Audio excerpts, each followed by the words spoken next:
প্রচারে থাকলে গ্রামের মহিলারা ভালোভাবে নিচ্ছে না, তাই কাঞ্চন মল্লিককে গাড়ি থেকে নামিয়ে দিলেন শ্রীরামপুরের তৃণমূল প্রার্থী তথা বিদায়ী সাংসদ কল্যাণ বন্দ্যোপাধ্যায়। বৃহস্পতিবার কোন্নগর নবগ্রাম পঞ্চায়েত এলাকায় ভোট প্রচার ও জনসংযোগে বের হন কল্যাণ বন্দ্যোপাধ্যায়।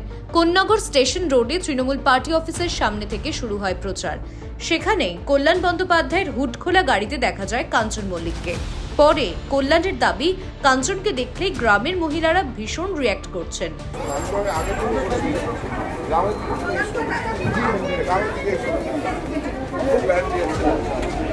তাই তিনি কাঞ্চনকে তার সঙ্গে গ্রামে প্রচারে যেতে মানা করেছেন।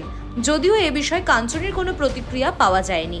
কাঞ্চন মল্লিক গাড়ি থেকে নেমে দলীয় কর্মীর বাইকে করে বেরিয়ে যান। পরে কল্যাণ বন্দ্যোপাধ্যায়কে এ বিষয়ে জিজ্ঞাসা করা হলে তিনি জানান, দেখো, উনি মনক্ষুণ্ণ হয়েছেন কি মনক্ষুণ্ণ হননি আমি জানি না।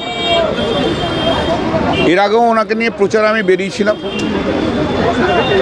উনি আমার সঙ্গে যখন প্রচারে বেরিয়েছে, গ্রামের মহিলারা কিন্তু খুব ভীষণ রিয়্যাক্ট করছেন। আমি ওনাকে আগেই বলে দিয়েছিলাম গ্রামে এসো না। আর শুধু আমার সঙ্গে প্রচারের সময় কেন থাকছে? একটা এমএলএ তো অন্য দিনগুলো তো প্রচার করবে, সে তো কিছু করছে না। আমাকে নির্বাচন করতে হচ্ছে, মানুষের মন যা আছে আমাকে তো বুঝতে হবে। আমি তো কোনো ব্যক্তি বিশেষের জন্য নই, আমি সমষ্টিগত মানুষের জন্য।